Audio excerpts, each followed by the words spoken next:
여호와는 너에게 복을 주시기를 원하며 찬양 드리고 하기 시작합니다. 여호와는 너에게 복을 주시기를 원하며 너를 지키시기를 원하시며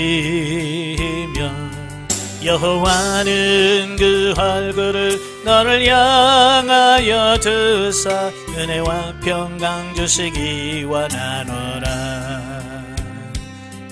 여호와는 너에게 복을 주시기를 원하며 너를 지키시기를 원하시며 여호와는 그 얼굴을 너를 향하여 드사 은혜와 평강 주시기 원하노라.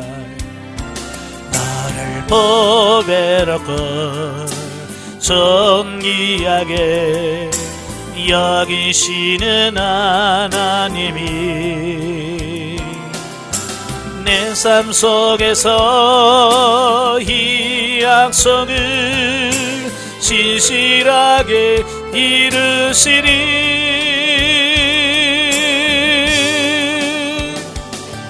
땅에 기름진 것으로 하늘에 신령한 것으로 너를 복주시고 지키실 하나님이 너의 영혼 잘되도록 은혜 베푸시며 평강으로 인도하시리. 아멘. 기도하겠습니다. 은혜로우신 아버지, 이 시간에도 열왕기상의 말씀을 같이 봅니다. 우리 지각을 열어서 알게 하시고 생각나게 하시고 깨닫게 하옵소서. 시종을 맡겨오며 예수님의 이름으로 감사하며 기도합나이다. 아멘. 이 시간은 열왕기상 3장 같이 보도록 합니다. 교재 130페이지. 130페이지 오시면 3장이 나오게 되어지는데요. 솔로몬의 기부온 1000번제 및 지혜로운 판결에 대한 말씀이 나옵니다. 1절에서 3절 솔로몬의 초기 통치 상황 요약이 나오는데요. 자, 보면은 솔로몬이 초기 통치 시대에 성공을 가져오게 된 전반적인 상황과 신앙 자세를 제시해주고 있습니다. 첫째는 솔로몬이 당시 최강대국이었던 애굽왕 바로의 딸과 결혼할 정도로 국제적인 지위가 매우 상승되었다라고 하는 것을 보여줍니다. 그러니까 그때 당시 애굽은 세계 최강대국이잖아요. 그러니까 세계 최고의 강대국인 애굽이 그 유다의 그 자그마한 나라에게다 공주를 결혼시킬 만큼 솔로몬의 위상이 굉장히 높았다. 이걸 볼 수 있고요. 둘째는 당시에 아직 성전 건축이 완공되지 않아서 단일 중앙성소인 성전에서의 예배가 제대로 이루어질 수 없는 시기였으나 솔로몬 자신을 비롯한 이스라엘 백성 전체가 산당 제사를 통해서라도 여호와의 신앙을 잘 유지하고 있었다는 것이다. 얼마나 열정적이었어요. 그러면 산당에서까지 가서 예배드리고 싶고 하나님께 기도하고 싶을 만큼. 근데 중요한 건 뭐야? 그 초심이라고 하죠. 이 초심이 계속 이어지면 얼마나 좋겠어요. 그죠? 아마 여러분도 아마 목사 안수 받을 때 눈물을 흘리지 않으셨어요? 감격해서 막 눈물을 흘린단 말이에요. 근데 그 마음이 지금 목사 안수 받고 10년이 지나고 나서도 지금도 그 마음이 있을까?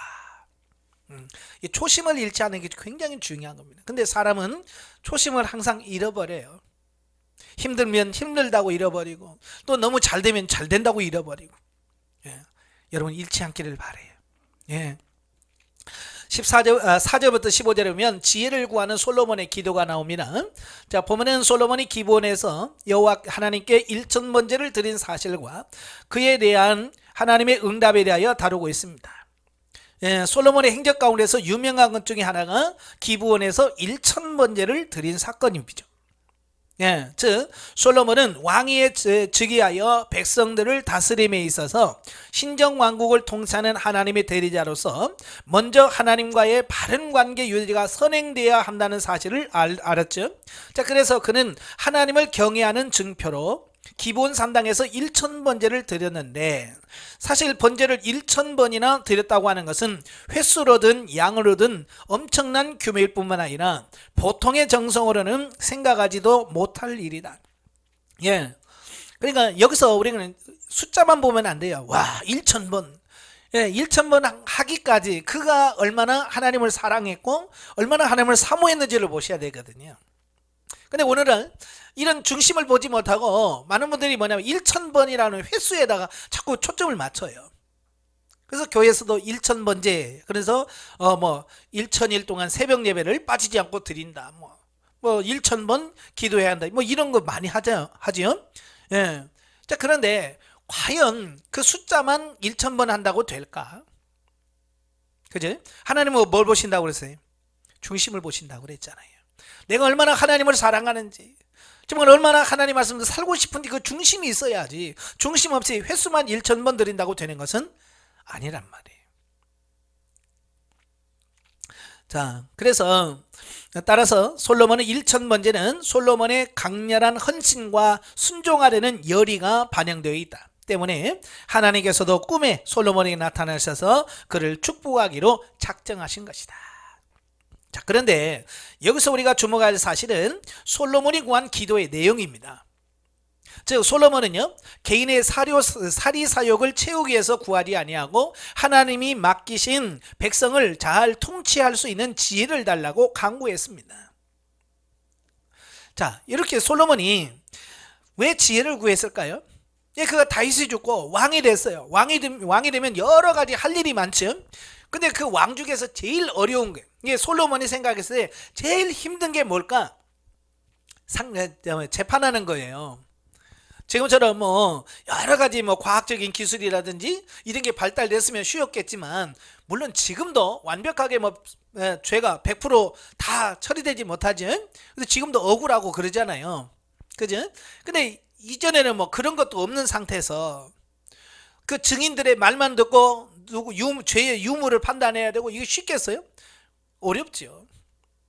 예, 그래서 솔로몬이 왕이 되자마자 제일 힘든 게 뭐냐? 재판하는 게 제일 힘들다는 걸 아는 거예요. 그래서 하나님 앞에, 하나님 무엇을 줄꼬? 그러니까 나는 이 백성을 재판하는 지혜를 주시옵소서. 네. 그러니까 솔로몬이 느꼈던 가장 어려웠던 부분이 바로 재판하는 지혜가 없다는 거죠. 그것 때문에 구한 거죠. 그러니까 하나님께서 뭐라고 그래요? 예, 너는 자기 자신을 위해서 구하지 아니하고, 예? 하나님께서 맡기신 그 백성들을 어떻게 하면 잘 치료할 수 있을까? 예? 바로 그걸 위해서 기도했다는 거예요. 그러니까 하나님 마음에 쏙 드는 거죠. 오늘도 마찬가지예요. 많은 사람들이 기도할 때 자기 욕심으로 기도할 때가 너무 많아요. 그죠? 또 하나님의 영광을 빙자한 자기 욕심을 구할 때가 참 많아요. 여러분도 기도할 때 잘 보셔야 돼요. 예. 여러분도 기도할 때 그러잖아요. 하나님의 영광을 위해서 교회 부흥시켜 주세요. 정말 아까도 말한 것처럼 과연 내 교회가 내가 하나님의 영광을 받으시는가? 절대 아니거든요. 예. 하나님은 내가 꼭 건강해야만 하나님 영광 받으시는 건 아니에요. 내가 몸이 아파서 병들어 누워도 하나님은 얼마든지 영광 받을 수 있습니다. 그죠? 그러니까 그런 부분들을 정말 하나님의 뜻이 뭐냐를 보셔야지. 내 생각으로 이렇게 하면 하나님 영광이 될걸? 돈이 많고 부자가 되어야 하나님 영광을 받을걸? 내가 좋은 집에 살아야 하나님 영광이 될걸? 이런 거 있잖아요. 그 다 육신의 욕심에서 나오는 거죠. 예, 순수한 마음이 아닌 거죠. 하나님께서 그 솔로몬의 기도를 마음에 드신 것은 뭐예요? 정말 하나님께서 붙여주시는 그 백성들을 어떻게 하면 정말 하나님의 나라의 공의로서 통치할 수 있을까라고 그 순수한 마음에서 나왔기 때문에 하나님께서 그렇게 응답하셨다라고 볼 수 있어요. 여러분도 기도가 좀 순수해지길 바래요. 예. 저는 가끔 그래요. 하나님을 좀 제발 좀 이용해 먹으려고 하지 말아요. 예. 우리는 자꾸 하나님을 이용해 먹으려고 하니까 문제예요. 예. 그래서 어떻게 해요? 하나님 로또만 한번 해주시면요, 내가 교회 큰 거 져가지고요 뭐 하겠습니다. 예, 우리는 꼭 그런 거에다가 하나님을 이용해 먹으려고 하는 거예요. 그런 기도 하지 마세요. 자, 16절 28절 분쟁을 지혜롭게 판결하는 솔로몬. 이제 하나님께서 지혜를 주셨으면 그것이 하나님 진짜 지혜를 주셨다라고 하는 실제, 영적 실제가 나타나야 될 거 아니에요. 그 실제가 나타나는 것이 뭐냐면 두 창기가 3일 간격으로 아이를 낳았는데 그 중에 한 창기가 잠을 자다가 부주의로 자기 자식을 죽게 하고 다른 창기의 자식과 바꿔치기를 함으로써 발생합니다. 당시와 같이 친자를 확인할 수 있는 과학이 발달하지 않은 때에 더구나 목격자도 없고 물증도 없고 누가 진짜 어민지 구분하기도 어려운 그런 정말 불가능한 상태죠. 하지만 사건이 솔로몬에게 온 이상 솔로몬은 그 사건을 어떻게든지 해결해야만 했다. 그렇잖아요. 막 태어난 애기들은요 3일 됐으니까 얼굴들이 막 바뀌고 그렇잖아요. 그지? 잘 몰라요. 누구 닮았나? 올해는 엄마 닮았네. 그러다 그 다음날은 아빠 닮았네. 그러다가 또 그 다음날은 뭐예요? 할머니 닮았네. 그러잖아요. 애기 얼굴은 계속 바뀌는 거예요. 그러니까 얼굴만 봐가지고는 누구 자식이라는 걸 이걸 잘 모르는 거죠. 더군다나 뭐 지금처럼 뭐 DNA 검사나 뭐 이런 것도 없잖아요. 오직 그 당사자의 입술의 그 말 그걸 가지고 판단해야 되는데 쉽지 않잖아요. 그러나 솔로몬은 어떻게 해요? 그 말을 듣고 단번에 그걸 해결해 버리잖아요. 아주 명쾌하게 해결합니다. 칼 가져와라. 왜요? 다 놀래죠? 아니 재판하는데 칼 가져오라고 하면 다 놀래겠죠. 그래서 이 산 아이들 이렇게 절반 나눠서 절반씩 나눠줘라. 여러분 그게 말이 됩니까? 사실 솔로몬의 판결은요 말이 안 되는 판결이에요. 그죠? 말이 안 되는 판결이에요. 솔로몬이 그렇게 하는 것은 뭐예요? 모성애라고 하는 것을 솔로몬은 알기 때문에 그러면 틀림없이 진짜 엄마는 자기 아들이 죽을 것을 생각해서 살려달라고 할 거다. 이제 솔로몬의 지혜에서 나온 거예요 그게. 아니나 다를까 나눠주라고 하니까 진짜 그 아이의 엄마가 울면서 뭐예요? 이 아이를 죽이지 말고 저 여자에게 주세요. 내 아이가 아닙니다 라고 말하잖아요. 그러니까 솔로몬이 그래요. 바로 이 여인이 진짜 엄마다. 이 여인에게 아이를 주라. 이렇게 평가하잖아요. 자, 아무튼 솔로몬은요 이 난해한 사건을 명쾌하게 해결함으로써 그의 지혜의 신적 권위를 드러나게 됩니다. 그래서 큰 명성을 얻으면 물론 왕권을 보다 확고하게 다질 수 있었다. 이로써 솔로몬은 자기에게 지혜를 주시겠다고 하신 하나님의 약속이 성취됨과 동시에 훌륭한 통치자의 자질을 만천하에 입증하는 거예요. 그러니까 하나님께서는요 그 택한 하나님의 종을 택했으면 반드시 하나님이 선택했다라는 어떤 확증을 주십니다. 그러니까 하나님께서 사울왕을 선택했다라고 하는 그 사건은 그 암몬 족속과의 전쟁에서 승리함을 통해서 드러나죠. 그죠? 그리고 하나님께서 다윗을 선택했어요. 하나님이 다윗을 선택했다라고 하는 것은 어떤 사건을 통해서 드러납니까? 골리앗과의 전쟁에서, 그죠? 골리앗과의 전쟁에서 골리앗을 죽여 이김을 통해서 하나님이 다윗을 선택하셨다고 하는 사실을 만천하에 드러나요. 자, 그렇다고 한다면 하나님이 여러분을 목사로 세웠다는 걸 어떻게 증명할 수 있겠어요? 어떻게 증명할 수 있겠어요? 이것도 고민해 봐야 돼요. 뭐 큰 교회를 뭐 세워주는 거 어떤 그런 걸로도 할 수 있겠지만 그런 것만이 아니라 정말 하나님께서 증거되는 말씀에 선포된 말씀이 실제가 됨을 통해서 하나님께서 정말 나를 하나님의 종으로 세웠구나 라고 하는 확증을 가지셔야 돼요. 아시겠죠? 그래서 분명하게 하나님이 세우신 자는 하나님께서 입증하게 하셔요. 그래서 그걸 확증을 가지셔야 여러분이 목회자에 대한 확증을 가지고 사역을 할 수 있습니다. 저도 초등학교 4학년 때 목사가 되겠다고 하나님께 서원하고 계속 목사가 되려고 했어요. 그러다가 고등학교 들어가면서 바꿨지. 아무래도 목사가 되면 힘들 것 같아요. 그래서 장로가 되겠다고 바꿨어요. 하나님 나 장로 돼가지고요 돈 많이 벌어가지고요 내가 교회 짓고요 그렇게 살겠습니다. 그걸 바꿨어요. 근데 하나님은 안 바꾸시더라고요. 근데 그 신학교에 다녀서 목사 안수를 받았는데요 그 과정에도 기도 많이 하고 했어요. 그런데도 문제는 뭐냐면 목사가 됐는데도 어려우면 항상 떠오르는 생각이 있어요. 꼭 힘들고 어려울 때면 정말 하나님이 나를 부르신 건가? 아니면 내가 목사가 되겠다고 해서 그냥 목사를 된 건가? 이런 이 갈등이 저를 항상 따라요. 수년 동안. 근데 영성훈련을 받으면서 하나님께서 제가 들은 것도 이 상담하면서 하나님께서 나를 목회자로 선택했다고 하나님께서 상담자를 통해서 저에게 확증을 해주셨고요. 또 이런 것을 통해서 이제는 확증을 갖게 되는 거예요. 그래서 지금은 이제 아무리 어려워도 내가 목사가 된 것은 하나님께서 주셨다라고 하는 확증을 갖고 있으니까 이제 그런 데도 흔들림이 없죠. 근데 오늘날은 많은 목회자들이 목회를 하면서도 늘 고민이 그거예요. 정말 하나님이 나를 선택한 게 맞나? 예, 이런 고민하고 있습니다. 그런 고민하시면 어떻게 목회를 하겠어요? 여러분도 그러면 확증을 달라고 기도하십시오. 정말 하나님이 나를 목사로 세운 것이 맞다면 정말 거기에 대한 확증을 주시옵소서. 그래서 여러분 확신 가운데서 목회하는 것이 중요합니다. 예, 영적인 보전. 자, 4절에서 솔로몬이 드렸던 1000번째의 의미는 로마서 12장 1절의 말씀과 같이 우리의 영혼 몸이 온전한 제물로서 하나님께 드려야 함을 영적인 의미로 말씀을 하고 있습니다. 우리의 삶 전체가 온전한 제물로 드려지기 위해서는 성령의 인도하심에 적극적으로 순종하며 살아야 한다. 솔로몬이 1000번제를 드리고 하나님으로부터 응답을 받았던 바와 같이 우리의 삶이 온전하게 드려질 때 하나님과 동행하는 삶을 살 수 있다. 그러니까 횟수만 1000번 했다고 되는 거 아닙니다. 네, 중심이 중요하다고 그랬죠. 그래서 영성이 형성되고 삶이 변화되어 산제사로 드려질 때 우리가 미처 구하지 못한 부분까지 들어주시는 하나님의 은혜를 경험하게 될 것이다. 이제 앞으로 여러분이 성장하시고 그러시면 여러분 이제 실제로 이런 게 느껴져요. 정말 저는 구하지 않아도 주신다는 이 말씀이 전에는 그냥 수사학적 표현인 줄 알았어요. 근데 요즘에 실제로 경험하고 있어요.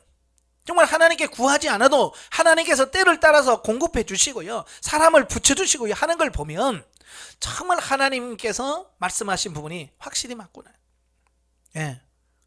그래서 여러분도 성장하셔서 하나님 말씀도 사는 게 중요한 거예요.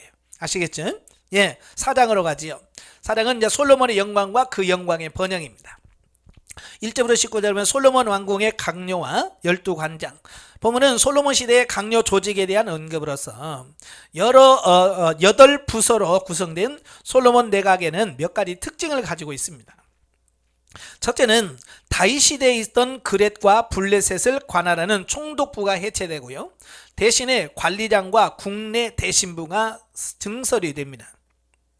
둘째는 다윗 내각에서는 군대장관이 제일 먼저 언급된 반면 솔로몬 내각에서는 제사장을 비롯한 종교 지도자와 행정관료가 먼저 언급되었다는 점인데, 특히 제사장이 먼저 언급된 것은 솔로몬이 신정왕국을 다스리는 하나님의 대행자로서 그가 하나님 중심적인 정치체제를 갖추었음을 의미한다.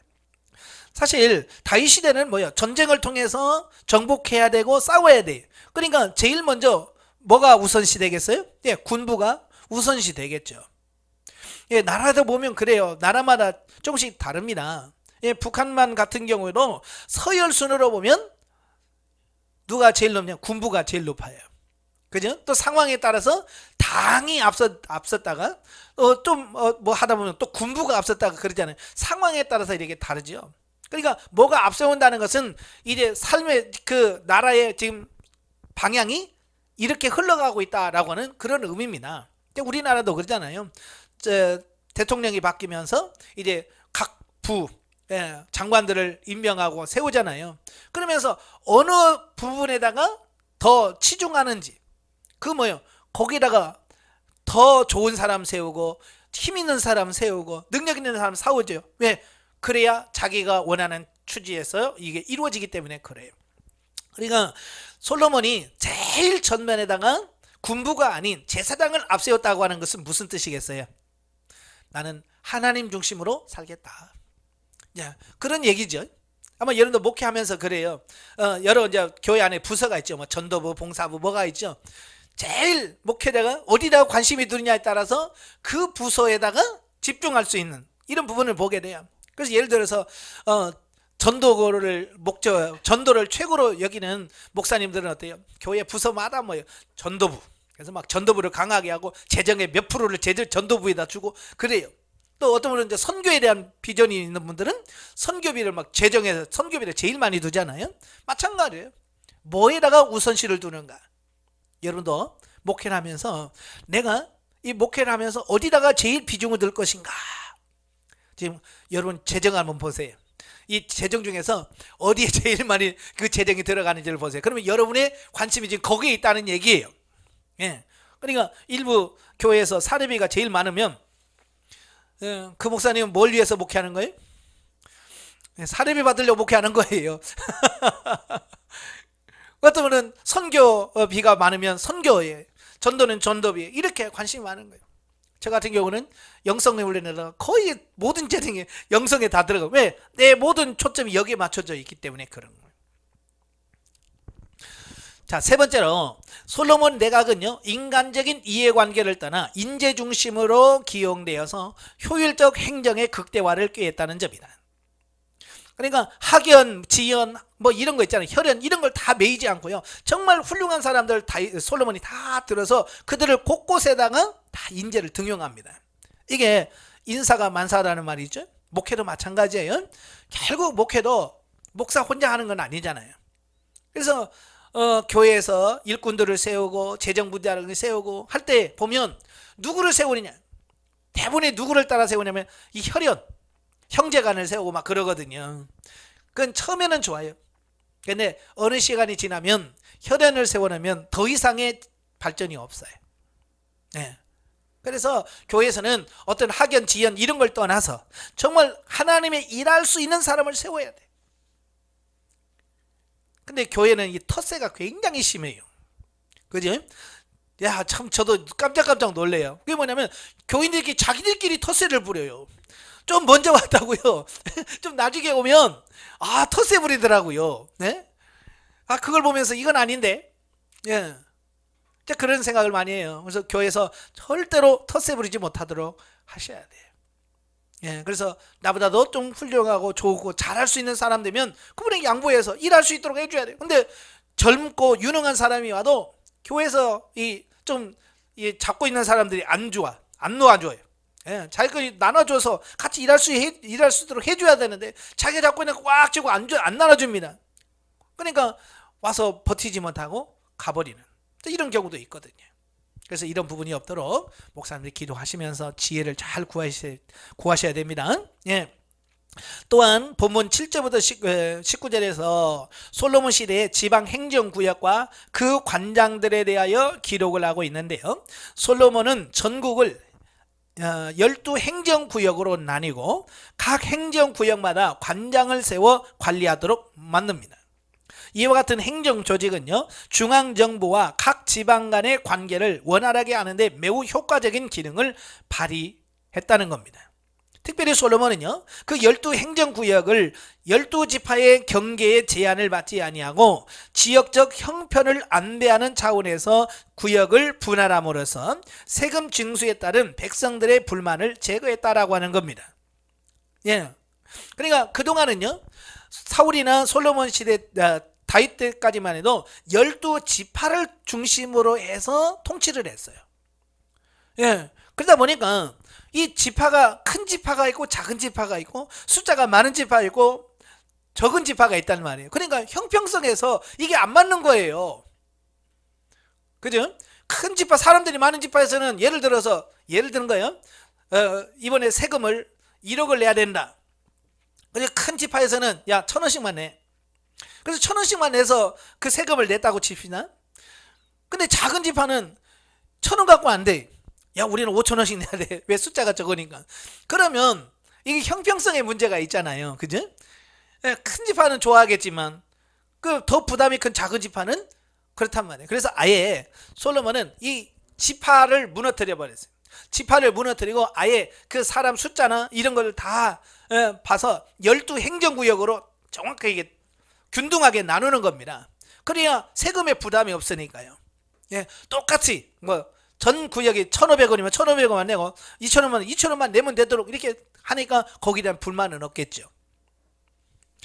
예, 또 세금 징수 방법도 마찬가지. 매달 각 지역에서 얼마씩 각철하는 것이 아니라 아예 한 행정구역에서 한 달씩을 왕실에 필요한 물자를 공급하게 하였는데, 이러한 제도는 농경 중심과 지역 중심의 당시 사회에서 적절한 방법이었다라고 볼 수 있습니다. 예, 그러니까 세금을 골고루 거는 게 아니라 한 달씩 아예 그냥 맡겨버린 거예요. 그러니까 예를 들어서 이런 지역 특산품 같은 경우 그 지역에 따라서 나오는 게 다르잖아요. 그래서 거기에 맞게끔 하는 거예요. 그래서 훨씬 더 쉽게 만들었다라고 하는 겁니다. 이러한 제도는 농경 중심과 지역 중심의 당시 사회에서 아주 적절한 방법이었다라고 볼 수가 있죠. 왜냐하면 이와 같이 함으로써 세금 징수의 번거로움을 피할 수 있었고요, 왕궁의 물자 공급에 차질이 생기지 않았을 뿐만 아니라 백성들은 1년 중 한 달을 제외한 나머지 기간에는 생업에 온전히 종사할 수 있음으로써 보다 평안하고 풍요로운 삶을 살 수 있었기 때문이다. 예, 그러니까 매달 세금을 내다가 그냥 한 달만 집중해서 하니까 얼마나 쉽겠어요. 네? 그리고 나머지는 자기 일을 얼마나 할 수 있겠어요. 자, 오늘도 말도 마찬가지예요. 현대 정부의 그 허점이 뭐냐면 이 탁상행정이라고 하지. 예, 탁상행정이 뭡니까? 그냥 책상머리에 앉아가지고 모든 걸 다 앉아서 행정을 하는 걸 말합니다. 실제로 가서 그들의 고민이 뭔지, 예? 어떻게 하면 편한지 이런 걸 봐야 되는데 그냥 책상 앞에서 그냥 사인만 하는 거 하다 보니까 예, 참 어려운 거예요. 그러니까 솔로몬은 탁상행정이 아니라 실질적으로 그 국민들의 입장에서, 백성들의 입장에서 어떻게 하면 편할지, 자, 이런 부분들을 고민 많이 했다라는 사실이에요. 목회자를 보면 이런 고민을 참 많이 하거든요. 아마 여러분 연말 되면 무슨 고민해요? 조직을 어떻게 짜야 되나? 그죠? 구역을 편성할 때 어떻게 편성해야 되나? 식사당번 짤 때 어떻게 해야 되나? 쉬워요, 어려워요? 진짜 어렵더라고요. 진짜 어려워요. 그래서 저는 목회하면서 연말이 안 왔으면 좋겠어요. 연말이 없으면 좋겠어요. 새로 구역 편성하는 걸 없고 그냥 있으면 좋겠어요. 그래서 처음에 저는 개척을 할 때는 아예 구역 편성 없었고요. 그냥 기관 편성은 안 했어요. 그냥 봉사시설을 하시고 자연스럽게 하니까 아무 문제가 없더라고요.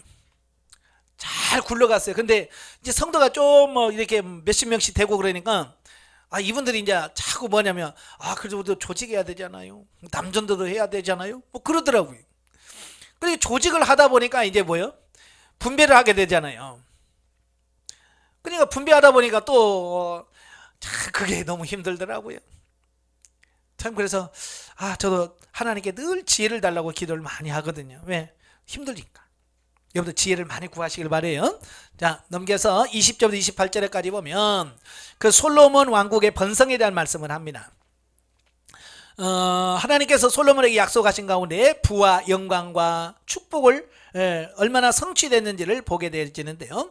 영토의 확장, 또 왕실의 엄청난 소비 식량, 과 백성들의 풍요와 평화, 또 세 번째 막강한 군사력 등을 볼 수 있습니다. 예, 그러니까 외적인 것이 전부는 아니지만 구약 시대는 현실적인 것으로서 하나님의 축복을 나타내는 어떤 기준이 됐어요. 그래서 예를 들어서 얼마나 하나님의 많은 복을 받았냐, 이건 뭐예요? 자식이 얼마나 많이 낳냐, 재산이 얼마나 늘었냐, 뭐 이런 걸 가지고 하나님의 축복을 평가하는 그런 시대가 있었어요.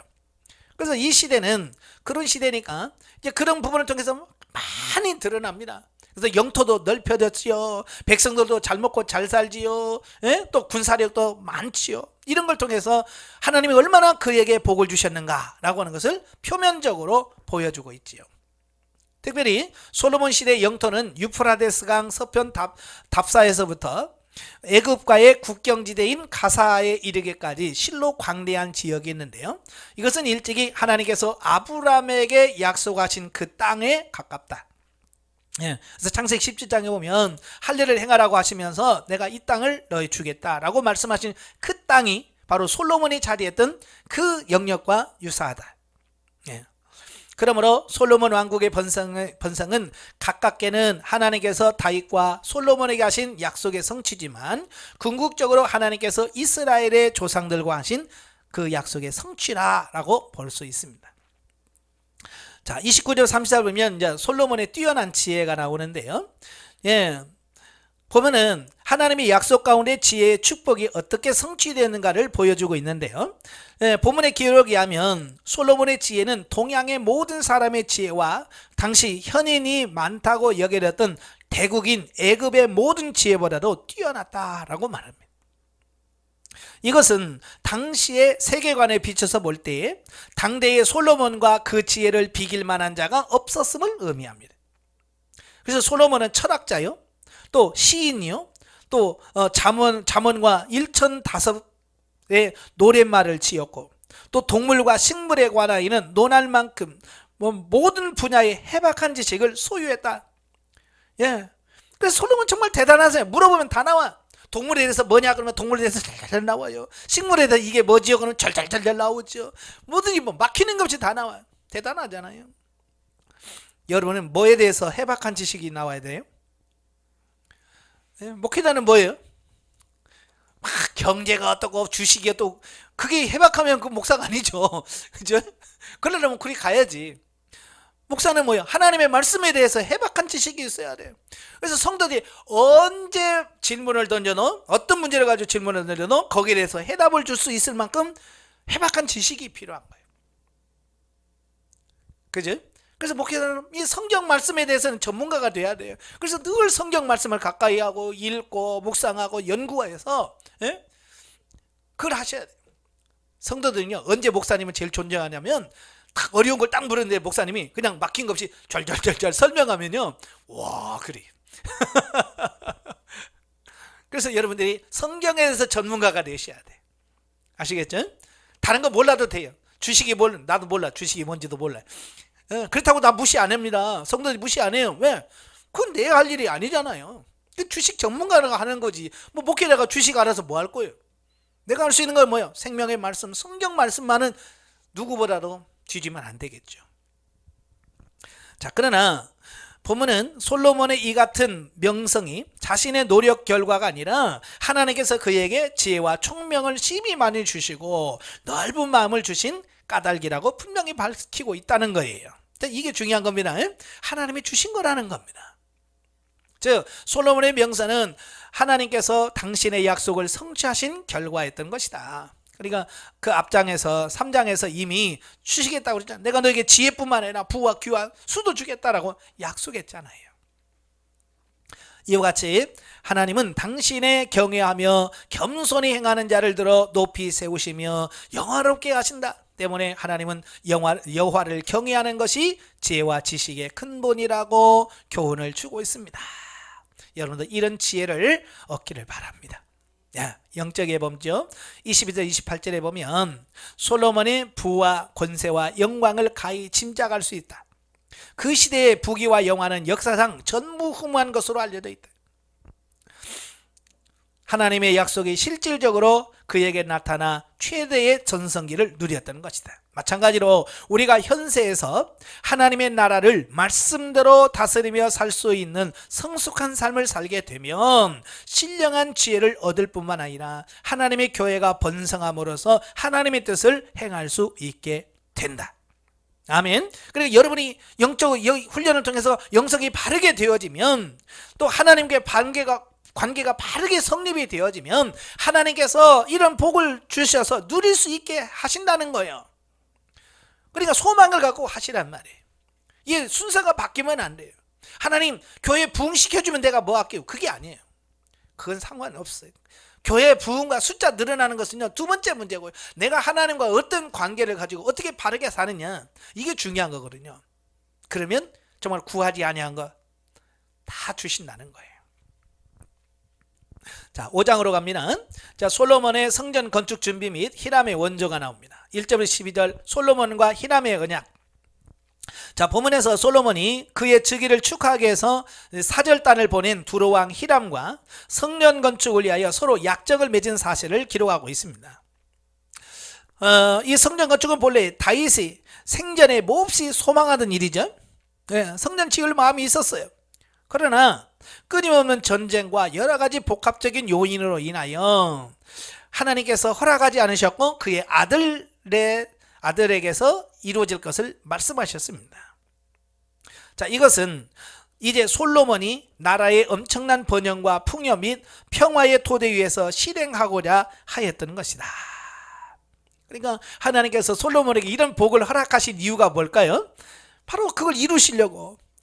다윗에게 아니야, 네 아들이 할 거야 라고 했던 그 하나님의 약속, 성전을 짓겠다고 하는 그 약속을 하나님께서 하시기 위해서 복을 주셨다라고 하는 사실이에요.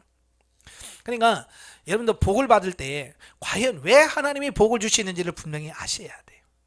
이걸 모르면 그 복을 가지고 자기 자신의 육신적인 어떤 이런 것에다가 다 써요. 성도들도 보면 그렇더라고요. 사업할 때 처음에는 이 사업에서 잘 되면 선교하고요, 뭐 하고요, 그러죠. 실제로 사업 잘 돼봐요. 뭐부터 해요? 제일 먼저 뭐 하던가요? 가만히 보니 제일 먼저 집 사더라고. 그냥 아파트 큰 거 사요. 그 다음에 뭐 사요? 차, 좋은 차 삽니다. 그 다음에 뭐 사요? 골프채 사고. 이게 순서더라고, 이렇게 보니까. 그게 뭐야? 하나님께서 왜 자기를 부자로 만든지를 몰라서 그래. 집을 사기 전에 하나님께서 왜 자기에게 복을 줬는지를 아셔야 돼요. 교회도 마찬가지예요. 왜 성도를 붙여준지를 알아야 돼요.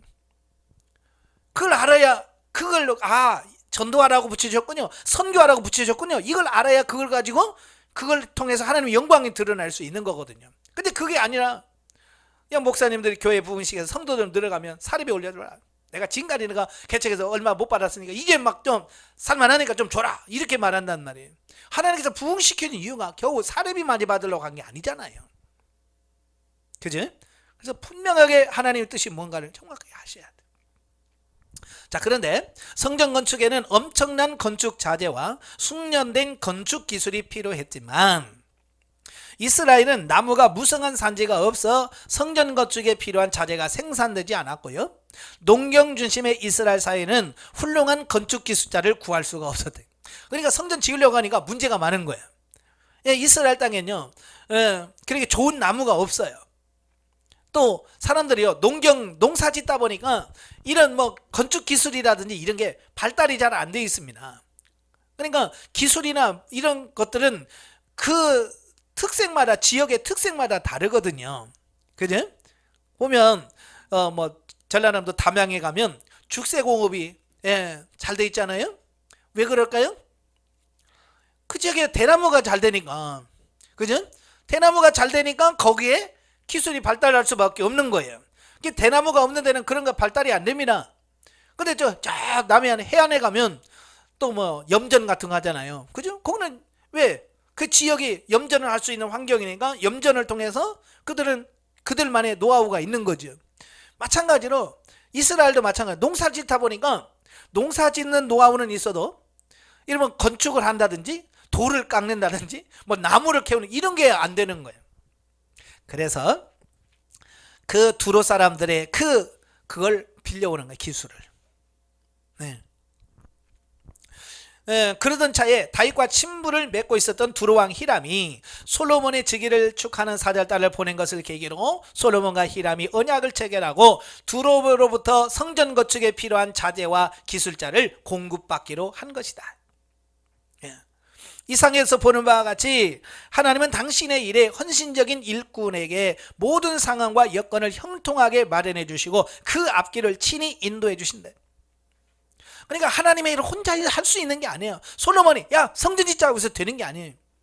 돕는 사람이 있어야죠. 그죠? 목회도 마찬가지예요. 저도 참 개척해서 처음에 답답했던 게 뭐냐면 설교 준비하잖아요.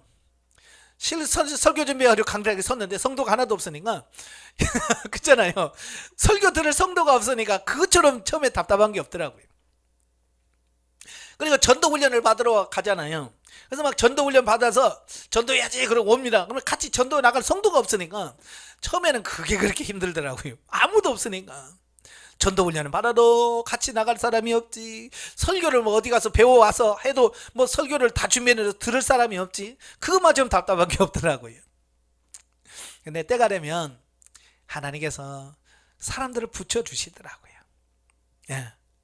그래서 이 두로 사람들은 산지가 많아요. 레바논 그 산지가 있다 보니까, 산지가 있으니까 결국 뭐예요? 나무가 잘 자라죠. 그 기후 조건이 그 나무가 잘 자라고 돼 있습니다. 또 거기는 농사 지을 수 있는 어떤 그런 것이 아니라 돌이 많아요. 바닷가이고, 그래 돌이 많죠. 돌이 많다 보니까 자연적으로 그 돌을 깎아서 건축물하고 이런 기술이 발달되겠죠. 그러니까 두로 사람들은 나무 다루는 기술하고 이 돌 깎는 뭐 이런 기술이 탁월한 거예요. 그래서 그런 사람들을 많이 공급을 받아서 그들로 하여금 하게 되는 거예요. 교회도 목사 혼자 목회 다 하는 건 아니잖아요. 그죠? 돕는 사람이 필요한 거예요. 그래서 여러분도 그래요. 부족한 거 있으면 하나님, 제가 이 부분이 부족합니다. 이 부분에서 동역자를 보내주세요 하고, 그래서 그 부족한 부분을 하나님께서 붙여주셔서 같이 일할 수 있도록 해달라고 기도하셔야 돼요. 사실 두로와 이스라엘은 서로 경쟁 관계에 있었고 종교적으로도 도저히 합치될 수 없는 상황이죠. 예, 이스라엘은 하나님을 섬기지만 이 두로 사람들은 바알을 숭배하거든요. 그러니까 이게 안 맞아요. 그럼에도 불구하고 두로 왕 히람이 솔로몬의 제의에 흔쾌히 응했을 뿐만 아니라 심지어는 하나님을 찬양하기까지도 합니다. 이것은 전능하신 하나님께서 섭리하신 결과가 아니라면 도저히 설명할 길이 없다. 이와 같이 하나님께서는 당신의 백성들을 위하여 역사를 전개하시며 불신자인 이방인의 마음까지도 움직이신다. 아무튼 하나님의 성전은 하나님의 백성과 이방인이 함께 건축을 하는데, 이것은 장차 그리스도로 말미암아 이방인과 유대인의 구별이 철폐되고 복음이 만민에게 전파된 것을 예표하며 이방인도 영적인 이스라엘이 되어 하나님의 복음 사역의 주역을 감당할 것을 예시해 줍니다. 참 이게 중요한 거예요. 뭐냐면, 왜 하나님의 성전을 치는데 순수한 신앙을 가진 유대인들만 짓게 하지, 왜 이방신을 섬기는 두로 사람들을 불러다가 성전을 짓게 하는 거? 여러분 그 이해가 돼요? 안 되죠? 근데 하나님께서는 뭘 말하냐면, 하나님의 그 구원 사역 안에는 이방인들 이미 포함되어 있는 거예요. 아시겠죠? 우리만 아이고 이방인하고 불신자 이렇게 나누지, 하나님은 뭐예요? 이방인이나 불신자나 믿는 자는 다 어때요? 구원받기로 하나님께서 예정하시고 작정하신 것이거든요. 그러니까 교회 일할 때 불신자들이라고 빼고 그러지 마시고요. 기도하면서 그들도 같이 어울려서 하나님의 일하는 어떤 이런 부분이 필요해요. 근데 나중에 시간이 흘러가면서 이스라엘 백성들이요, 유대인들 자기 선민의식에 빠져버려요. 그죠? 선민의식에 빠져. 그래서 이방인들과 밥도 안 먹어요. 식탁 교제 안 합니다. 예. 그래 아예 막 교제도 안 해요. 그래서 결국 뭐예요? 하나님의 나라가 그들에게 전파돼야 되는데 하나님의 나라가 전파가 안 돼요. 심지어 예수님께서 죽으시고 부활하시고, 예? 오순절 성령 강림한 이후에 이 교회가 이방인에게 번져야 되는데 베드로를 중심으로 한 사도들이 예루살렘을 떠나질 않아요. 이게 뭐예요? 자기들끼리 막 해보겠다는 어떤 이런 민족주의적 선민의식이 자기 베드로 속에 아직도 남아있는 거예요. 그러니까 하나님께서 흩어지도록 하기 위해서 예루살렘에 계속 핍박을 주는 이유는 뭐예요? 흩어지라고. 예. 그래도 안 되니까 어때요? 하나님께서 환상을 보여주잖아요. 10장에. 사도행전 10장에 두루마리 큰 보자기가 내려와서 잡아먹어라. 아, 못 먹겠는데 잡아먹어. 내가 깨끗하게 잡아먹어. 그게 뭐예요? 이방인에게 너 전도해. 왜 이방인에게 전도 안 하냐? 그 얘기거든요. 그래서 고넬료 집에 보내게 하시고 고넬료의 집에 성령을 부어주심으로 베드로가 그때서 깨지는 거야. 아, 이방인에게도 구원이 있구나. 그래서 그 다음부터 이 베드로도 복음을 이방인에게 전하는 어떤 이런 부분이 생기는 거거든요. 여러분도 이런 자기 어떤 이런 육신의 생각에 너무 매이지 마세요. 적극적으로 모든 사람을 같이 하나님의 일할 수 있는 이런 삶이 되셔야 돼요. 13절 18절에 보면 성전 건축의 역군들, 본문에는 성전 건축에 많은 인력이 투입되고요, 관리함에 나타나는 솔로몬의 지혜로움에 대해서 언급을 하고 있습니다. 그러니까 솔로몬의 건축에는 연 18만 명 이상의 인원이 투입되었어요. 규모도 크고요. 그래서 엄청나게 많은 사람이 필요하죠. 그래서 그 중에 이스라엘 역군들이 3만 명이고요. 당시 가나안에 남아 있었던 것으로 추정되는 노예들, 그러니까 옛 가나안 칠족들, 죽지 않고 남아 있는 그 사람들, 그 사람들이 7만 그 노예들, 그리고 짐꾼들과 짐꾼이 7만 명, 석공이 8만 명. 그러니까 그때 당시는 뭐 요즘처럼 뭐 차가 있겠어요, 기증기가 있겠어요. 사람으로 참 신기해요. 어떻게 그렇게 큰 돌을 그렇게 올려서 그렇게 훌륭하게 이런 건축물을 지을 수 있는지 대단하죠. 옛사람들의 지혜가 대단해요. 또한 중간 관리자도 3,300명이나 됐다. 이런 사실은 성전 건축이 얼마나 큰 대역사였는가라고 하는 것을 보여주고요. 자, 그런데 솔로몬은요, 성전 건축에 투입된 일꾼들 가운데서 이스라엘 백성들로 구성된 벌목군에 대해서는 전적으로 성전 건축에만 투입되는 것이 아니라 한 달은 벌목 작업을 하게 하고 두 달은 집에서 거주하며 생업에 종사할 수 있도록 하였는데, 이것은 아마도 가정에 뿌리를 내리고 있는 이스라엘 백성들로 하여금 과도한 노동으로부터 위로와 안식을 얻게 하려는 의도였다는 사실입니다. 그러니까 어찌 보면 과도하게 그들에게 무리하게 요구하면 백성들이 불만을 품게 되죠. 그래서 불만을 품지 않도록 뭐예요? 한 달 와서 봉사하면 두 달은 자기 일할 수 있도록, 생업을 할 수 있도록 이렇게 해준 거예요. 참 이게 지혜로운 거거든요. 자, 오늘도 마찬가지예요. 우리가 평신도들을 교회 봉사를 하도록 이렇게 하는 데 있잖아요. 근데 우리가 봉사를 시킬 때 있을 때 그들의 생업에 어떤 어려움, 고난을 줄 정도로 봉사시키면 안 돼요. 어떤 목사님은 그래요. 가게 문 닫고 와서 해. 이러잖아요. 그 사람은 생업이 가게인데 가게 문 닫고 와서 그 봉사를 하면 그걸 어떻게 먹고 살으라고요? 자기가 뭐 먹여 살릴 거예요? 자, 이런 부분들 물론 봉사는 해야 되죠. 그렇지만 그 생업에 직접적으로 영향을 끼쳐서 생업을 할 수 없을 만큼 하면 안 돼요. 그게 지혜란 말이에요. 아시겠죠? 그래서 여러분 항상 제가 늘 지혜 하는데요, 정말 지혜가 필요해요. 그냥 어떤 분은 그냥 성도들 다 직장생활 못하게, 왜 교회가 안 돌아간다고. 그러니까 가정이 참 어려웠고 막 이런 거 있거든요. 그러지 마세요. 가정이 살아야 돼요. 가정이 살아야 돼요. 그러니까 봉사할 때도 가정이 어떻게 하면 가정에 어려움을 주지 않으면서 봉사할 수 있을까? 지혜를 구하십시오. 아시겠죠? 아무튼 하나님의 성전 건축에는 이스라엘 백성들을 비롯하여 이방인과 노예 등 신분을 가리지 아니하고 참여하는데, 이러한 사실은 복음을 통해 구원받는 일에 있어서도 인종과 신분이 초월됨을 예시해 준다. 하나님은요, 옛날부터 어떤 인종이나 이런 것에 차별을 두지 않습니다. 자, 6장으로 가시면 솔로몬 성전 건축의 전 과정, 1절부터 10절 솔로몬 성전 외부 건축. 자, 보면은 솔로몬이 즉위할 때 히람과 성전 건축에 대한 언약을 맺은 이후에 3년에 걸쳐 완벽하게 준비를 합니다. 그래서 즉위 4년, 곧 이스라엘이 출애굽한 지 480년이 되던 해인 BC 966년에 드디어 성전 건축이 시작됩니다. 그런데 성전 건축의 시기가 출애굽을 기점으로 해서 표기된 사실은, 출애굽은 이스라엘의 역사에서 매우 중요한 의미를 가지기 때문에 그래요.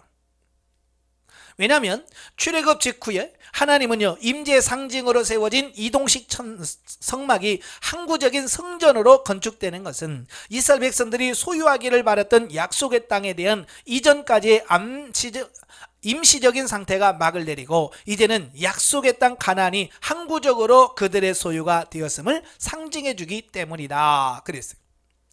그러니까요, 출애굽을 하고 480년 동안은 뭐요? 천막에서 성막이 유지됐다는 거예요. 완성이 안 됐다는 겁니다. 언제 완성이 됐냐? 이 솔로몬 때에 와서야 완성이 되더라고 하는 사실입니다. 그러니까 여러분도 마찬가지예요. 신앙생활하면서 신령한 집이 언제 세워지고, 내가 성전으로 세워지는 게 언제냐? 신앙생활하고 교회 나오기 시작해서 오래된 이후에 그게 세워지는 것을 비유하고 있습니다. 아시겠죠? 예. 그래서 우리 신앙생활 하신 분들에게 계속 임시적인 성막만 가지고 신앙생활 하지 않도록 하셔야 돼요. 임시적 성막은 하나의 예표를 들면 여러분의 교회가 임시적 성막이라고 할 수 있어요. 그러면 진짜 성막은 뭐냐? 진짜 성전은 뭐냐? 우리 자신이 성전이 되어지는 거예요. 교회가 성전이 아니고 이제 내가 각자가 성전이 되어서 하나님을 모시고 하나님과 동행하는 삶이 각자가 이루어질 수 있도록 만들어주는 거, 이게 여러분의 목표가 돼야 돼요. 아시겠죠? 근데 대부분의 아직 우리 한국교회는 성도 개개인이 하나님의 성전으로 세워지는 것보다 뭘 세우는 게 초점을 맞추냐면 눈에 보이는 교회 유지하고 여기다가 더 초점을 많이 맞춰요. 이제는 우리는 바꾸셔야 돼요. 아시겠죠? 예.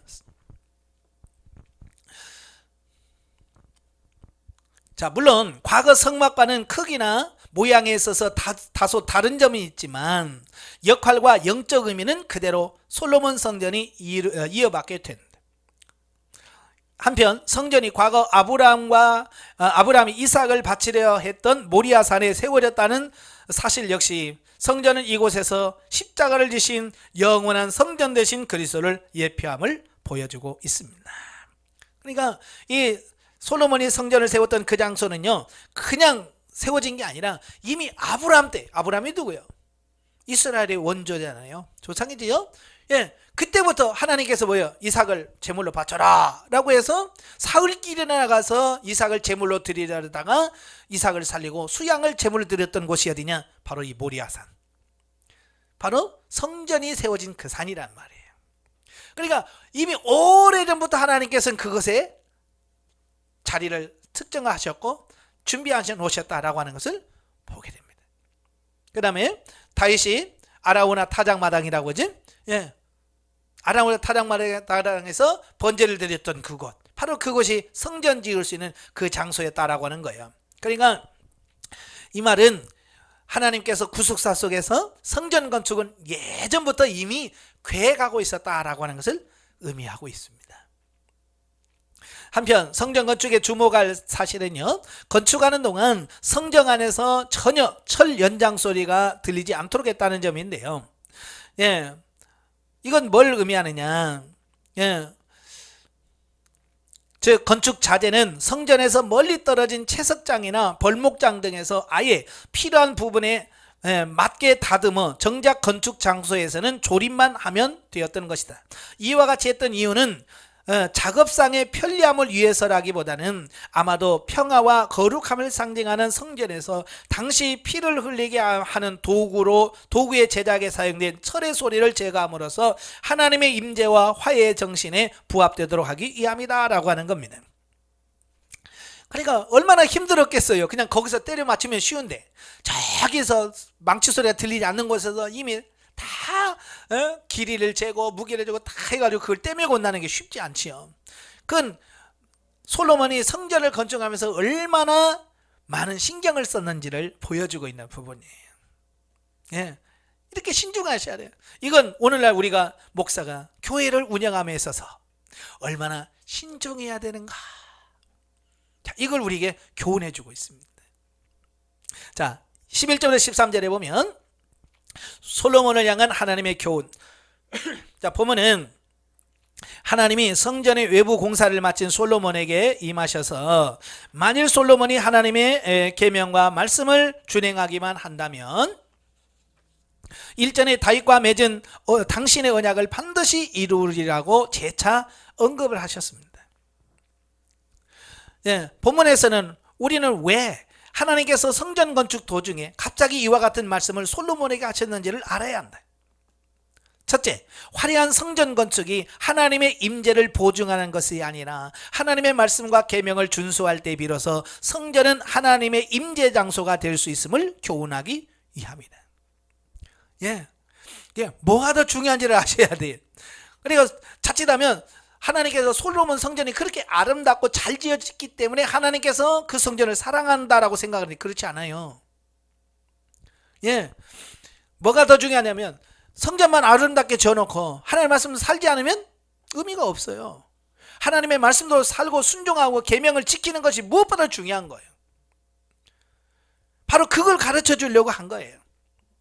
그래서 실제로 역사 속에 이 성전에서 성전다운 제대로 된 예배를 드리지 못하면 하나님께서 성전을 헐잖아요.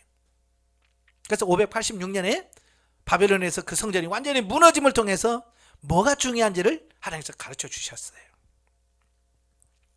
사실 하나님은요, 제한된 공간에 매일 수가 없는 분이시다. 그럼에도 불구하고 성전 건축은 하나님의 임재를 보증하는 것으로 인식되어 하나님의 계명과 말씀보다 형식적인 예배에 치우칠 우려가 있었던 것이다. 그래서 하나님은 바로 이러한 사실을 경계하고 말씀에 충실하게 순종하도록 하기 위한 조처로 솔로몬에게 언약을 상기시켜 계시더라라는 사실입니다. 이것은 우리가 보면 오늘날도 그래요. 교회를 훌륭하게 아주 크고 화려하게 지으면 그게 다 되는 것으로 생각하는 분들이 많이 있어요. 그래서 보통 보면 이 성도들이, 좀 큰 교회 성도들이 뭘 자랑하냐면 자꾸 이걸 자랑해. 우리 교회가 얼마나 큰지, 우리 교회 건축할 때 돈이 얼마나 들었는지, 우리가 한꺼번에 들어가서 몇 명이 예배 드리는지, 뭐 이런 걸 자랑을 해요. 과연 그걸 하나님께서 그걸 기뻐하실까라고 하는 거예요. 그럼 우리도 그게 속으시면 안 됩니다. 예, 아무리 크고 화려해도 그 속에서 사는 성도들의 삶이 제대로 하나님의 말씀을 살지 않으면 아무 의미가 없어. 숫자가 아무리 많아도요, 하나님 그 숫자 안 봅니다. 예수님의 사역을 보세요. 5,000명이 예수님께 와도요, 예수님 그 눈 하나 깜짝 안 해요. 영으로 살지 않으면 아무 의미 없다는 거예요. 그래서 뭐라고 그래요? 예? 살리는 것은 영이니 육은 무익하니라. 너희는 썩을 양식을 위해서 살지 말고 썩지 않은 영원한 양식을 위해서 살아라. 진짜가 뭔지를 그들에게 가르치는 거예요. 그러니까 예수님을 찾아왔던 그 많은 사람들이 야, 너무 어렵다 그러고 가버리잖아요. 예수님이 본질을 얘기하면 사람들이 잘 모이지 않습니다. 쉽게 말하면 영성해가지고 교회 부흥시키려고 한다? 꿈 깨세요. 영성에서는요, 절대 교회 부흥 못 시킵니다. 왜? 본질을 얘기하고 있기 때문에 그래요. 본질을 얘기하면요, 사람들이 본질에 귀를 기울이지 않습니다.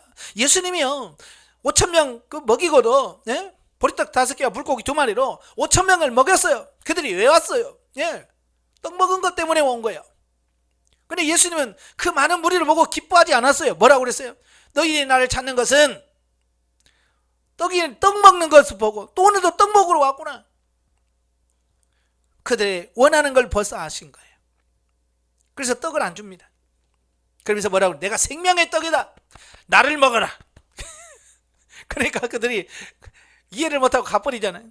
그러니까 오죽했으면 예수님 제자들이 야 너희도 갈래? 그러잖아요. 그러니까 베드로가 뭐라고 그래요? 영생의 말씀이 여기 있는데 우리가 어디로 갑니까? 예, 영생의 말씀을 줄 수 있는 목회, 그게 중요한 거예요. 만약에 숫자가 중요했다면 예수님께서 5,000명이 왔을 때 어떻게 했겠어요? 더 어서 빨리 와 더 드리고 와 막 그랬을 거 아니야. 왜? 숫자가 중요하다면 예수님께서 그랬을 거야. 그런데 예수님께서는 그걸 거부하셨어요. 그게 뭐냐? 본질이 더 중요하다는 것을 우리에게 가르쳐주고 있습니다. 그래서 영성은 뭐냐? 형식적인 이런 게 아니에요. 본질에 대한 문제예요. 본질. 우리 속으시면 안 됩니다. 예.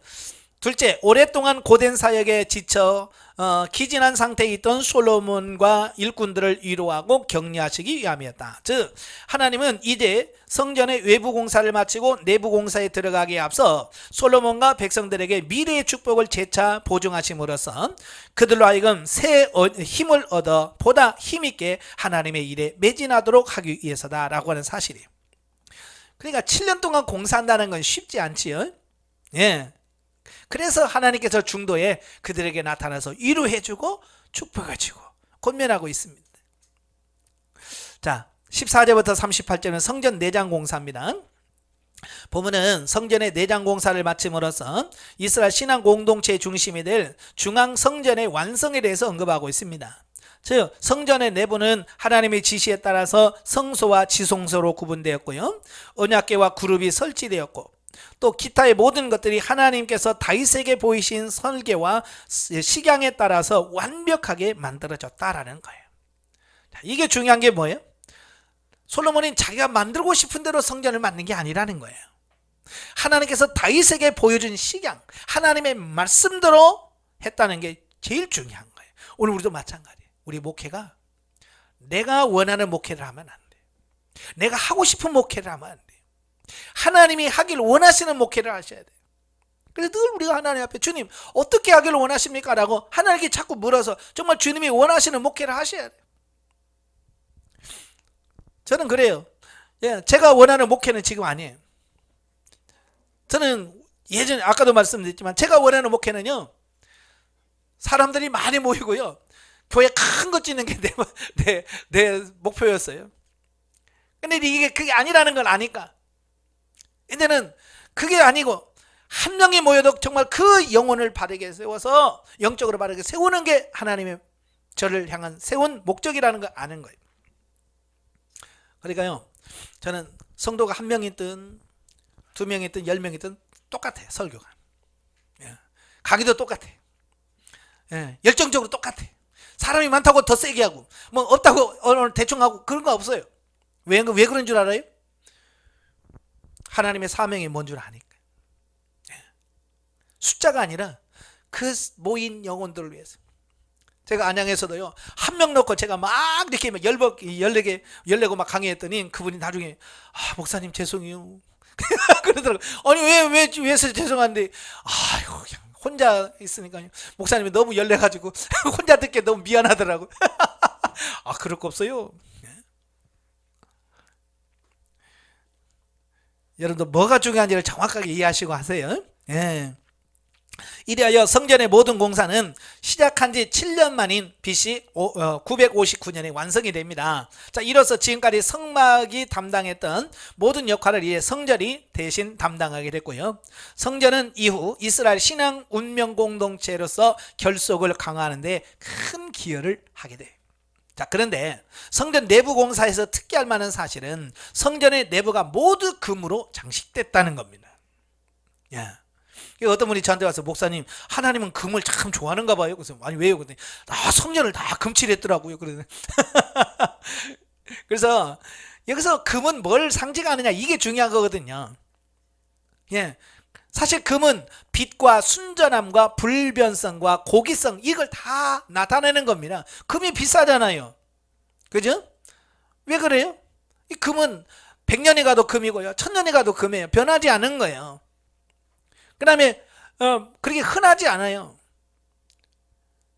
귀하단 말이에요. 그런 여러 가지 의미를 담고 있습니다. 따라서 성전 내부가 모두 금으로 장식된 것은 하나님의 빛되심과 그의 언약의 불변성, 그리고 하나님께 나아가는 성도들의 순금같이 변치 않는 믿음을 가져야 된다라고 하는 이런 상징적 의미가 있기 때문에 금칠하라고 한 거지, 하나님이 금을 좋아해서 하는 것은 절대로 아니에요.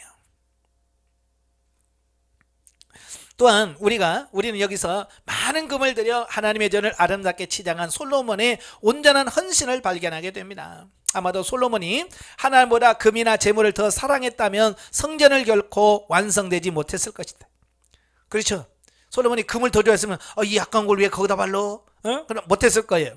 근데 하나님에 대해서 다 드릴 수 있는 희생이 있기 때문에 그 많은 것을 다 드릴 수 있었다고 하는 거죠.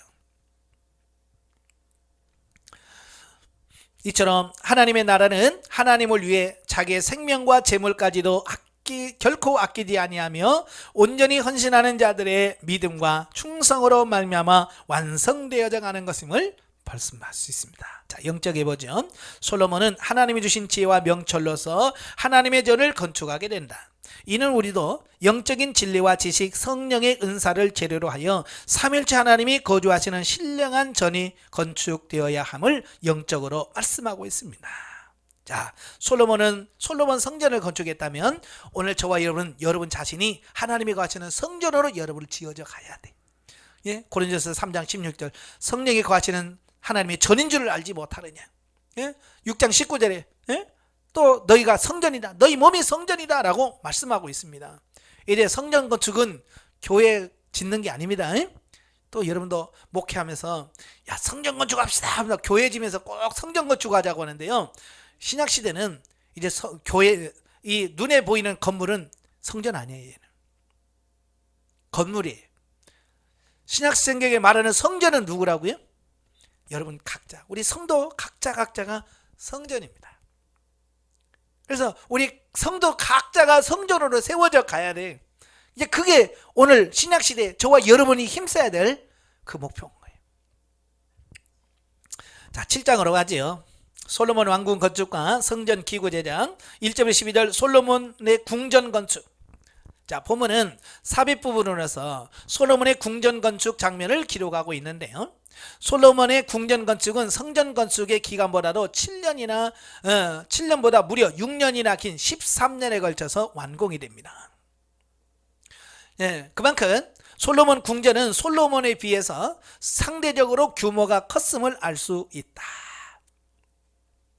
사실은 하나님의 성전은요 그렇게 클 이유가 없어요. 구약에는 성전 규모는 그렇게 크지 않습니다. 왜 구약의 성전은 클 이유가 없냐면 성도들이 다 들어가질 않아요.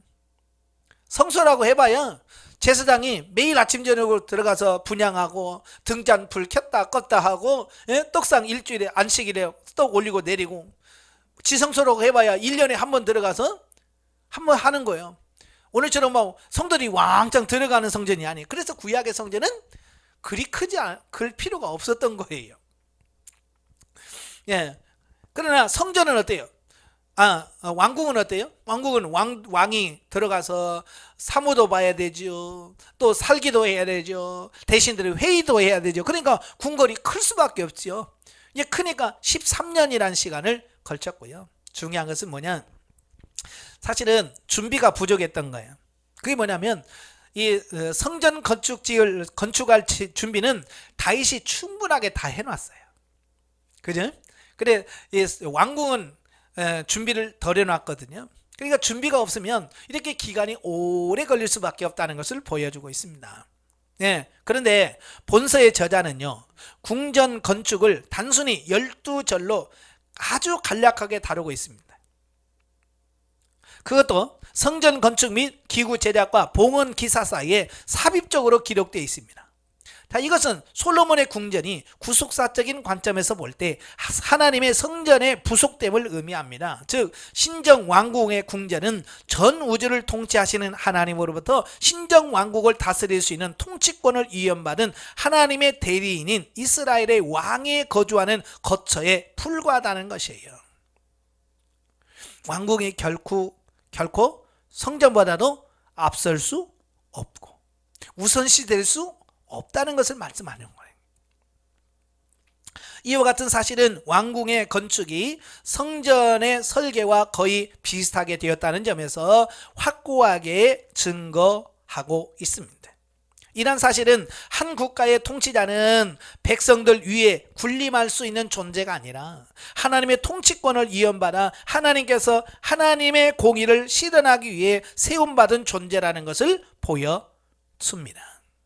그러니까 왕이라고 하는 것은 그 왕국의 절대 권력을 쥐고 백성들을 막 학대하라고 이렇게 주는 게 아니란 말이에요.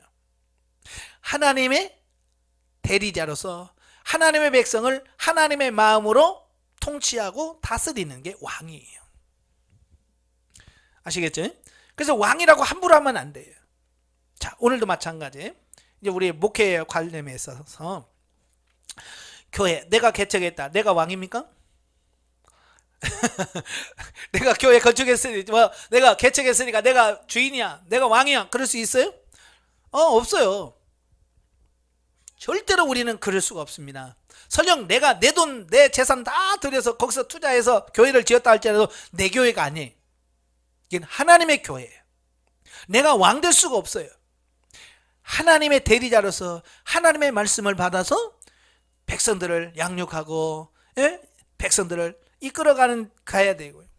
특별히 목회자는 섬기는 자가 되어야 돼요. 자, 예수님께서 예루살렘으로 올라가시죠. 올라가는 중에 제자들이 막 자기들끼리 막 싸웁니다. 예? 막 다퉈요. 그래서 예수님이 야, 뭐 때문에 다투냐? 말을 못하죠. 왜 말을 못해요? 이제 누가 크냐 얘기했거든요. 야, 우리 중에 누가 크냐? 그걸 논했으니까 할 말이 없죠. 그때 예수님께서 그걸 다 아시고 뭐라고 그래요? 야, 세상에서는 명령을 하고 통치하는 사람이 크다. 그러나 하나님의 나라는 섬기는 자가 크다. 이걸 가르쳤어요. 이 말은 무슨 말이냐면요, 오늘 목회자 중에서 누가 훌륭한 목회자냐? 섬김을 받는 목사가 아니고 섬기는 목사다. 아시겠죠? 이걸 정확하게 아셔야 돼요. 예. 저는 가끔 그런 분들 만나요. 너무 답답한 게 뭐냐면 목사라고 그냥 평신도를 막 부려먹고 이런 사람들이 있잖아요. 심지어 막 성도들을 자기 식모처럼 부리는 사람이 있고, 예? 이런 사람들이 있어요. 그 절대로 그러면 안 됩니다. 공과사는 분명히 하셔야 돼요. 성도들이 교회 봉사를 할 때 내 개인적인 봉사인가, 하나님을 위한 봉사인가, 어떤 분은 막 자기 사택 청소시키고 사택 빨래시키고 그래요. 이거 아닌 거예요. 그건 내가 해야 될 일이야. 아시겠죠? 예, 내 개인이 우리 집 빨래 내가 해야 되고요.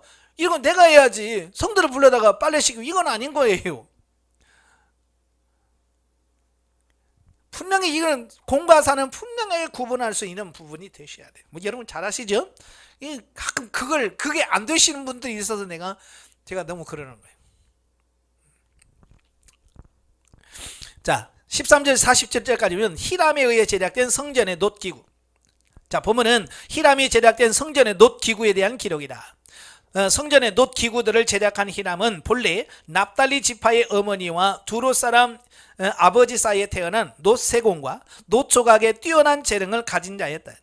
그러한 그를 두로 왕 히람이 성전 기구를 제작을 위하여 솔로몬에게 파송한 것이다. 그리하여 성전뿐만 아니라 그 기구들까지도 이방인의 손에 의하여 만들어졌는데, 이것은 하나님이 이스라엘의 하나님일 뿐만 아니라 이방인의 하나님도 되신다는 사실을 보여준다. 아까 설명드렸어요. 예? 성전 건축할 때 이방인의 도움을 받죠. 마찬가지로 이 성전에 정말 중요한 기구들을 만들 때 정작 일한 사람이 누구냐? 이방인이에요. 그러니까 이걸 중요하게 생각해요. 그래서 우리도 너무 예수 안 믿는 사람, 불신자 딱 구분해서, 예, 일하고 안 하고 이거 너무 그 구분할 필요 없어요. 그들도 역시 하나님의 백성이니까.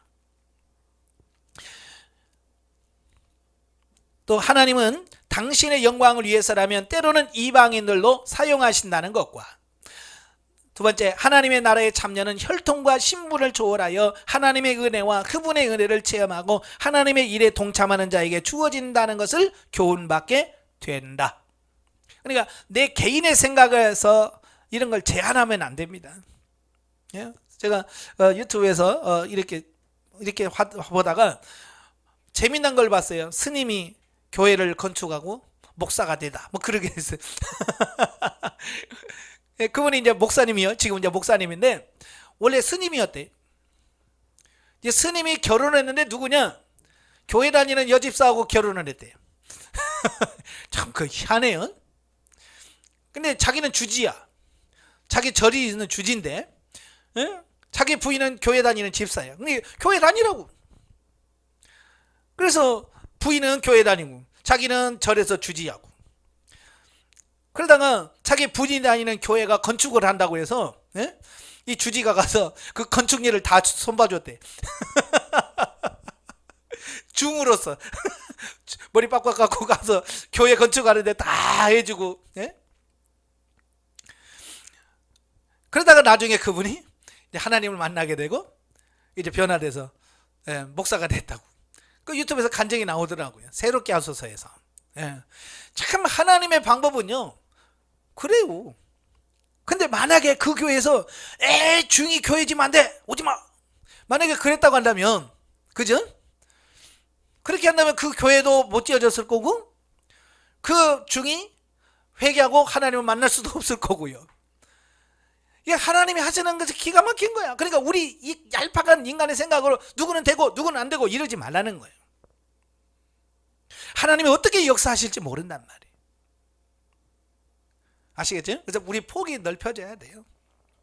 한편 성전의 외부 기구 제작에 사용되는 롯은 성전의 내부 장식에 사용된 금에 비하여 투박하고 서민적이지만 구세사라고 되는 구속사입니다. 구속사적인 입장에서 볼 때는 매우 비중 있는 위치를 차지합니다. 즉 금이 하나님의 침범할 수 없는 순전함과 영광을 상징한다면 롯은 죄악된 인간과 함께 하시고 그 인간의 고통과 슬픔을 몸소 체휼하신 그리스도의 성품을 상징한다. 다 이게 의미가 있습니다. 금은 하나님의 성품을 상징한다면 롯은 예수 그리스도의 고난을 상징한다. 이란 사실은 예수님의 구속을 상징하는 광야의 높임이 롯으로 만들었다는 사실에서 잘 입증이 된다. 48절 51절의 금기구들, 자 본문은 6장에서 다루지 않는 성전 내부에는 금기구들을 열거하고 있는데요. 자 여기서 주목해야 할 사실은 성전 내부의 모든 기구가 하나도 빠짐없이 금으로 만들어졌다는 점이다. 그러한 사실은 문과 문설주를 연결하는 경첩의 일종으로 거의 눈에 띄지 않는 돌적 위에도 금이 사용됐다는 점에서 증명된다.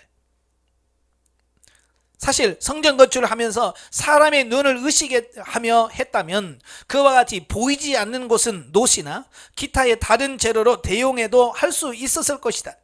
그러나 솔로몬은 한 치의 틀림도 없이 하나님께서 정하신 설계에 따라 모든 것을 행했다. 이것은 성전 건축에 임하는 솔로몬의 태도가 진실하고 정직했으며 하나님을 깊이 인식했음을 의미한다. 자, 이게 중요한 게 뭐냐면 안 보이는 것도 금으로 할 때는 다 금으로 했다는 겁니다. 만약에 사람을 의식했다면 보이는 데만 금칠하고 안 보이는 데는 놋으로 만들고 그랬을 거 아니에요. 그죠? 근데 솔로몬은 그렇지 않다는 거예요. 하나님을 의식했기 때문에 보이든 보이지 않든 하나님이 원래 원하셨던 금으로 다 칠했다는 겁니다. 자, 이건 뭘 의미하냐면 오늘날도 마찬가지예요. 자, 우리 목사님들은 성도가 본다고 해서 하는 척하고 성도가 안 본다고 해서 안 하고 그러면 되겠어요? 안 되겠어요? 안 됩니다. 또 성도들이 많이 모였다고 해서 막 열정적으로 하고 성도가 모였다고 오늘 대충 하고 끝내버리고 이러면 안 됩니다. 그죠? 어때요? 성도들 많이 모이면 신나는 건 사실이에요. 저도 마찬가지예요. 예, 성도들 많으면 힘이 납니다. 그건 사실이에요. 또 성도들이 안 모이면 힘 빠지는 것도 이것도 사실이에요. 그죠? 근데 가끔 보면 오늘 이렇게 성도가 안 모였어요. 오늘 예배 안 드립니다. 그런 사람이 그런 분도 계시다니까. 왜냐하면 그분은 하나님 앞에 예배 드리는 게 아니에요. 사람을 의식하기 때문에 그래요. 우리 절대 그러면 안 돼요. 설령 성도들이 아무도 안 와 목사하고 사모만 둘이 딸랑 앉아있다 할지라도 그 예배는 누구한테 드리는 거예요? 하나님 앞에 드리는 거예요. 이걸 아셔야 돼요. 제가 예배 때나 강의 때나 사람 숫자에 관계없이 열정적으로 하는 것은 내가 이 강의하는 것은 사람 보고 하는 게 아니에요. 하나님 앞에서 하는 거예요. 뭐 한 사람 왔다고 대충 하고 많이 왔다고 해서 막 열정적으로 이거면 내가 이거 하나님 앞에서 하는 거 아니죠. 목회도 똑같습니다. 사람 숫자 보지 마세요. 그냥 하나님 앞에서 한 명이 모이든 두 명이든 아예 하나도 안 모여도 하나님 앞에서 하셔야 돼요. 그걸 보시려고 하나님께서 가끔 여러분들에게 뭐 하셔요? 오늘 뭐 짜고 친 것처럼 그냥 성들이 하나도 안 나올 때 있잖아요. 예? 그러면 예배 드릴 만 나요 안 나요? 솔직하게 진짜 찬송할 맛도 없고 그냥 기도만 하고 그냥 대충 막 성경 끝냅시다 이런단 말이에요. 하나님 보시려고 하는 게 그거예요. 중심. 네 중심이 바르게 하나님 중심에 있느냐 아니면 아직도 자기 중심이냐 이걸 보시려고 하시는 거예요. 그래서 그런 거 보지 마시고요. 하나님 앞에서 하나님을 의식하고 사는 여러분 되시길 바라요. 아시겠죠? 기도하겠습니다. 은혜로우신 아버지 감사합니다. 오늘도 귀한 말씀 주셔서 감사합니다. 이 말씀이 우리의 삶에 우리의 목회의 현장에 실제가 되어지는 역사가 있도록 우리 하나님 도와 주시옵소서. 예수님의 이름으로 감사하며 기도합나이다. 아멘. 하나님 감사드립니다.